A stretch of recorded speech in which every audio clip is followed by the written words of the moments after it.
Hello, I'm David. Hi, I'm Julie. So now we're going to do a review of an older game.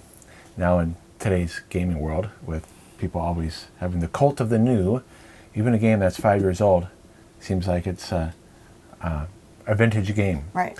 Now, one reason why we're doing this is because sometimes we want to play games in our collection that we haven't played in a while.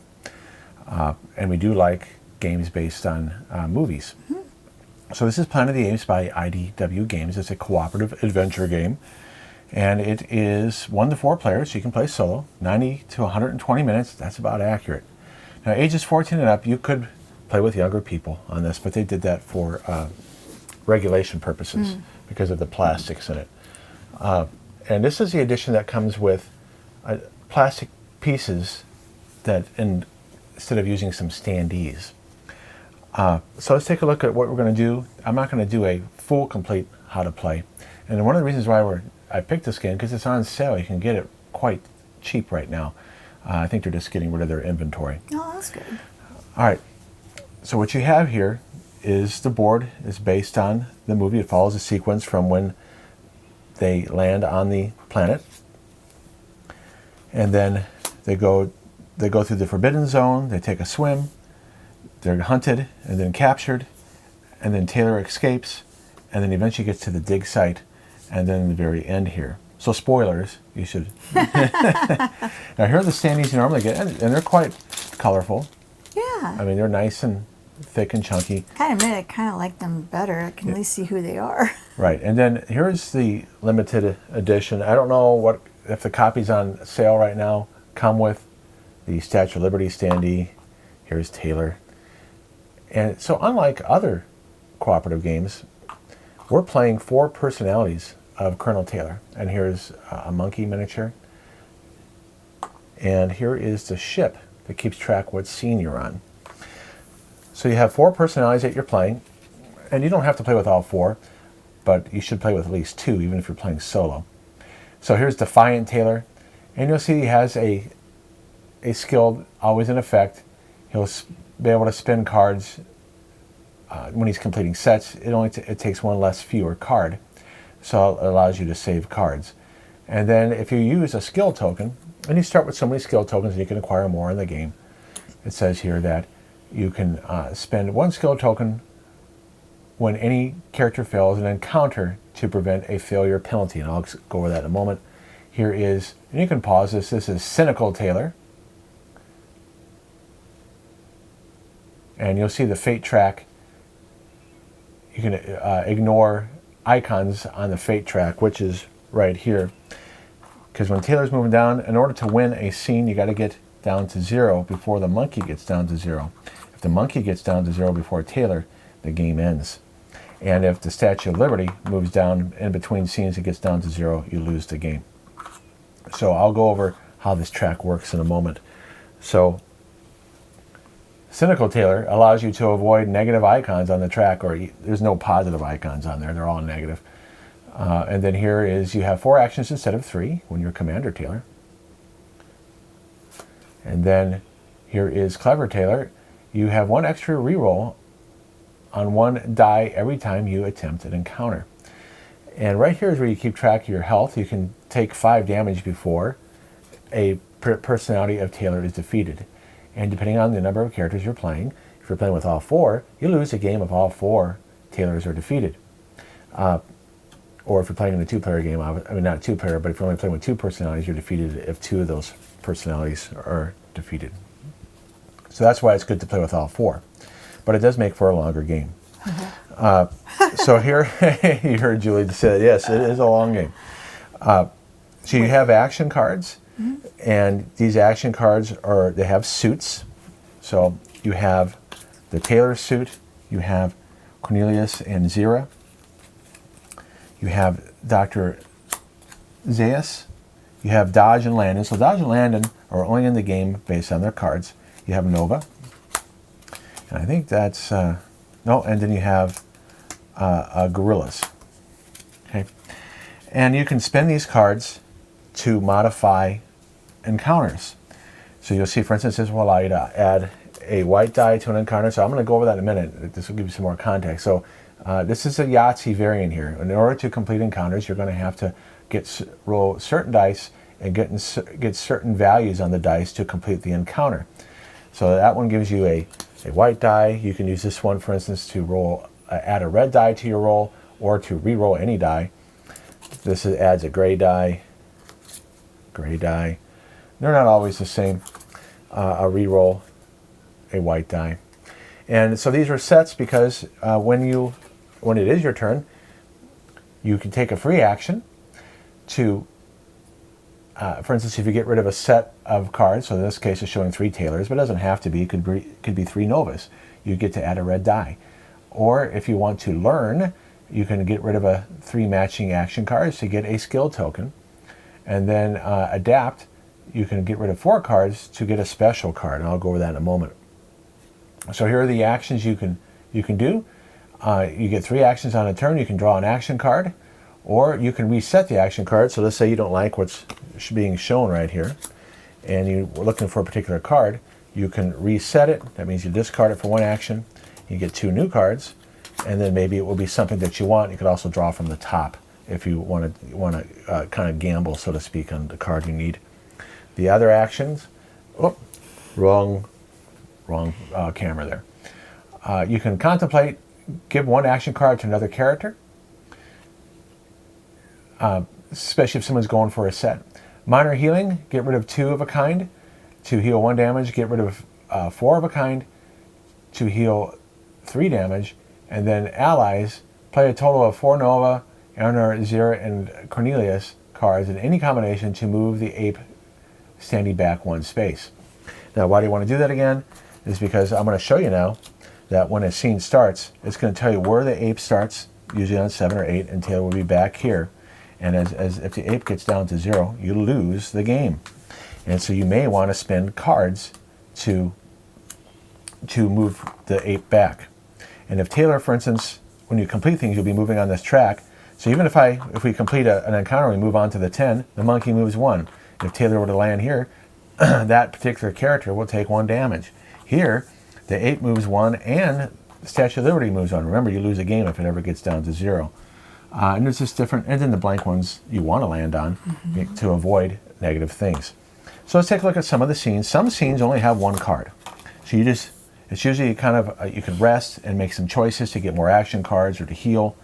But these, typically, you're going to reveal the first scene, and the ship keeps track of where you're at. Here's the active scene, and then it will give and then you'll usually draw, and again, I'm trying to fit this on the camera. You'll draw 3 of these, and then you'll get to choose for an action which one you want to complete. Heck, if you really want to push your luck, you can, you have 3 actions, you can try to complete all 3, and when you complete one, you'll get a new one. So let's take a look at some of these encounters real quick. So when the ship sinks, you start with this one, and it has some story text here, just like the movie, and it gives you some options here. So each character draws 1 to 5. If you can add cards to your hand. You start out, I think, with 2. I have to look that up again. But if you want to add more, you roll so many dice, and the black dice means it could be red, gray, or red. And for every odd you get, so if I add 4 cards to my hand, for instance, I'll roll 4 dice, and if I get any odds, I take damage. But hey, at least you got some more cards to start with, because that simulates you trying to get out of the ship as it's sinking. Okay, and then if you suffer a 5th damage, you don't die. It goes down to 4. So you won't die in this scene if you roll really bad and take 5 cards. And then the end of the scene, you move to scene 2. So this is just the very beginning of the game, where you get to decide if you want to draw cards. And then you go to the forbidden zone. So it says here that Taylor starts on 13, the monkey starts on, the gorilla starts on 7, and then you get 3 scene cards. At the end of the scene, if the ape standee advances to 0 first, advance to Statue of Liberty standee 3 spaces and move to scene 3. So some scenes, if the gorilla gets to the end, the Statue of Liberty advances. On some scenes, like on the escape from the city, I believe, it has the skull here. from the escape to the city. If the gorilla gets to the end on the track, you lose the game. Oh gosh. Same here with the dig site. Okay. If the gorilla gets there before Taylor, you lose the game. Yeah, I did it again, I know. So here you have some other conditions. If Taylor is standing, advances to 0 first, move to scene 3. Pretty simple. Now let's take a look at how the scene works, because you can choose any one of the 3 to complete, and you got to do this. Because you're going to see that there's a day tracker. There's kind of a time limit on how long you have to do this. So on the very top, it tells you if you were to attempt the scene, you get so many white dice on this one, and you can use Taylor. What's those guys' names again? I don't know. Dodge and Landon cards. Dodge and Landon. And Dr. Zaius. Zaius. Okay, and you have up to 2 rerolls. So to complete the scene successfully, you got to roll 3 white dice showing 5 or higher. So that's why you might want to play cards, for instance, like this one, to add a red die in. But you couldn't play a gray card because red is wild. You couldn't play a gray card because it has to be white dice. And using your special cards, remember, each character will start with one of these, and you can acquire more of these. And so this one, for instance, says right here, play when the ape or Statue of Liberty standee is supposed to advance on the fate track. Roll 1 die. If you roll a 3 or higher, it does not advance. And so some of these special cards can help you complete encounters as well. So with the green, the check mark, that's good. That means if I got 3 white dice, 5 or higher, the gorilla advances 1 and Taylor advances 2. However, if you fail, the Statue of Liberty moves 1 and the gorillas advance 1. And then sometimes you have the option to complete these. If you want to get rid of a certain number of gorilla cards, you can move the Statue of Liberty back 1 space. So that's one. I'll just show you another one right here. So the black dice, the rule book does not tell you what the black dice are. Black dice indicate any die. It could be gray, white, or red. And so here you start with 5, and you can use Gorilla, Dr. Zaius, and Nova cards, and you get up to 2 rerolls. And you got to get 5 dice totaling 26 or higher. And if you succeed, you get 3 action cards. Taylor moves 3. So this is a really good one to complete. However, if you fail, you get 2 damage, and the gorilla advances 1. And then right here you see, what's this sun symbol here? This means that if after 3 turns, when sunrise happens, the gorilla is going to advance, and the Statue of Liberty. You get to decide. Wouldn't you want the ape to go? Yes, not you the would. Statue of Liberty. But it could be a situation where the ape is almost at the 0 track, and the Statue of Liberty is up here, so you might move the Statue of Liberty instead. Gotcha. So I think the gorilla was 7 and 13. So what is down here? Every time a Taylor personality takes a turn, you advance the track. So you start here on sunrise, and so let's say Clever Taylor goes first, does some stuff. Now we're at day. The next Taylor goes, does some stuff. Now we're at night. And then the third Taylor goes, and we get to sunrise. So now, when sunrise happens, you get one of these Planet of the Apes cards. And it's usually not good. So not only do you have to worry about completing encounters, but you also have to worry about advancing the day track. And there are encounters that can pause time. Yeah, that's good. And we tended to pick those to avoid getting sunrise.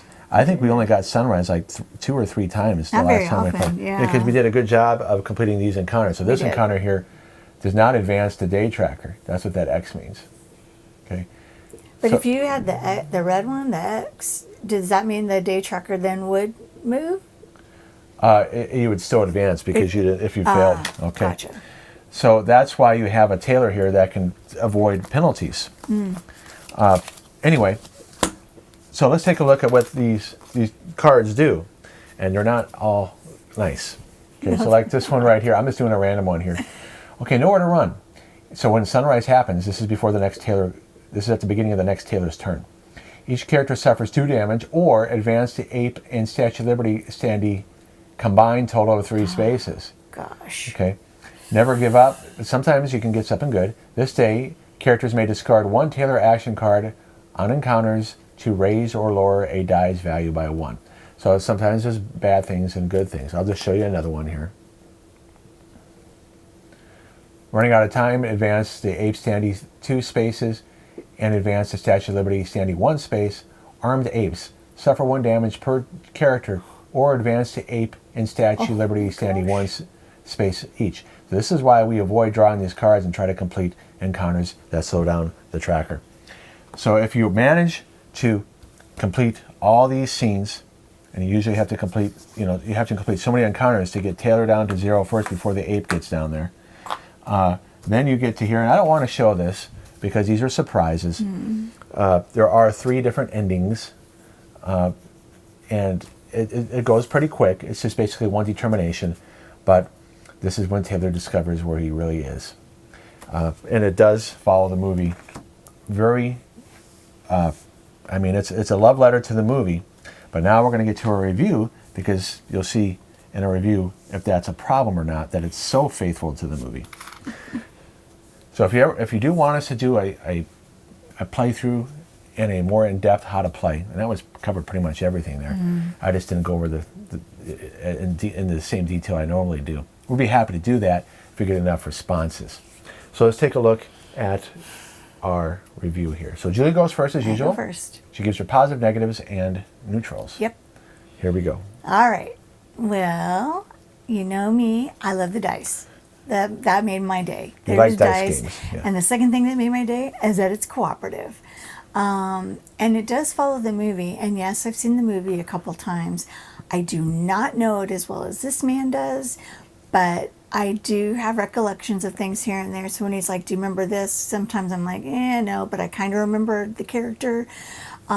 So I think if you really love the movie and you like cooperative games, that it'll all work really well for you.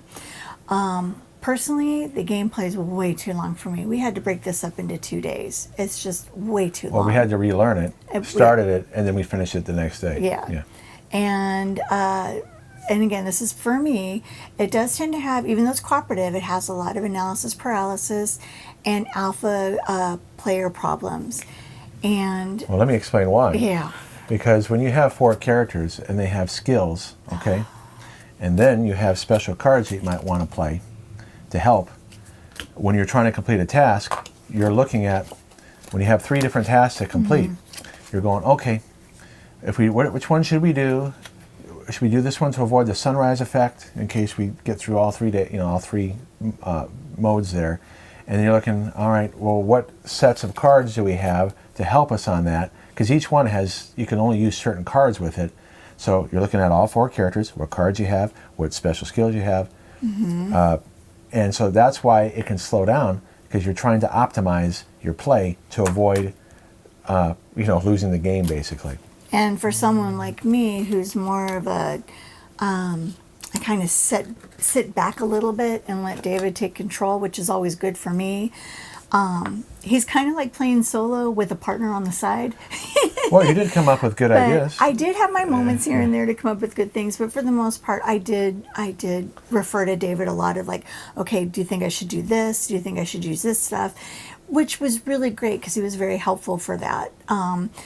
But if you have 2 alpha players, I think you'd have a great time because you both are so into it. Yeah. You wouldn't need each other's to rely on each other as much as I have to rely on this man. Well, because there's a lot to juggle. It's a lot, and it's just it's a lot. Right. Now it could maybe go easier with only 2 Taylors, but then I don't know how hard the game would be. Yeah.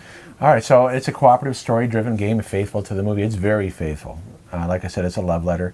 I think it's cool that it has different Taylor personalities. It would not, unless you were to do an alternate version of the movie, where it could be that Dodge and Landon could be the end character.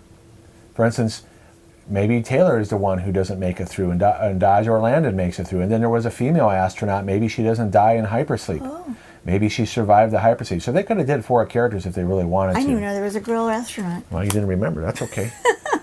Yeah, she was basically a mummy. Oh, her gosh. hypersleep broke, and she was because there was a crack in it. Oh, that's too bad. So it has outstanding art and quality components. IDW really did a good job. Whoever this artist is, I mean, they really showed care. and with the text here, it's outstanding. If you're a Planet of the Apes fan, I mean like a super fan, which is part of my comment here, you're going to love the art. The cards are they are foil. In other words, they call it linen finish. It's foiled, and it's nicely done. And I'm sure these do have sufficient detail on here for painting, for those of you who might want to paint it. And I don't know, like I said, if the one on sale comes with these miniatures or not, the one that you can find online. But very nice. So it is too linear though, so it does reduce replayability. This is only the second time we played it, and the last time we played it is when we got it in 2017. So what does that tell you? And so it is and it's because it's the Yahtzee set collection mechanic. It's not movie faithful. It's very much a puzzle game. Now I would play this again, and I'm happy to keep it in our collection, but it's kind of weird that, okay, sure, for some reason that, what does it say here? It says, okay, let me turn on the other camera. It says, no sign of water, thunder, lightning, but no rain, and we are out of water and about out of time. Okay, so cool, that's from the movie, right? So why is completing 2 white dice and 2 gray dice have anything to do with that? I mean, it's just weird, okay? So you have this really cool storyline, but the things you got to do to survive the game is just rolling dice. So just realize that the story is faithful, but not the mechanics to win the game. It's a puzzle game.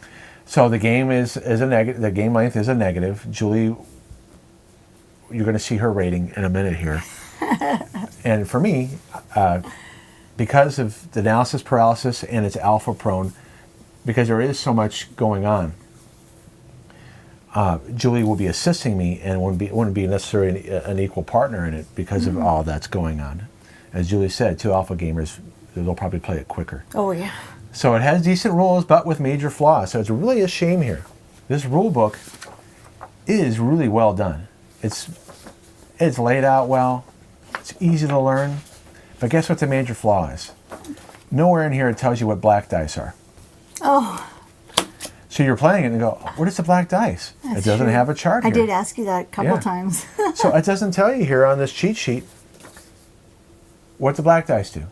Because you kept looking for black dice to roll, and there was no black dice to roll. And then in the examples in the rule book, it doesn't tell you that either. So I remember when I first learned it, it really annoyed me. I mean, I was kind of pissed.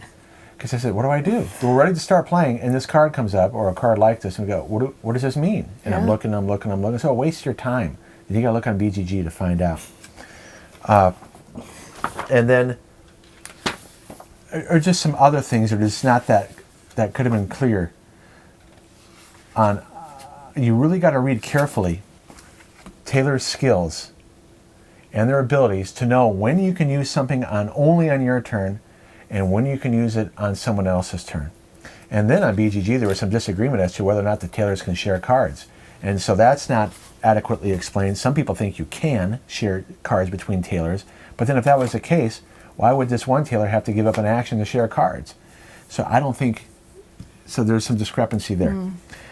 So the major flaw is everything is very comprehensible, except when you start playing the game and you can't figure out how to use the dice, and you got to look it up. Oh gosh. And so that would make some people give up.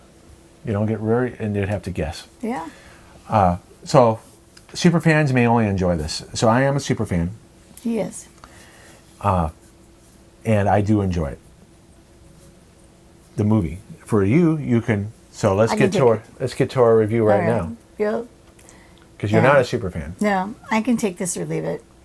I mean, if he really wanted to play it again, I would be like, okay, but it's going to take a couple days.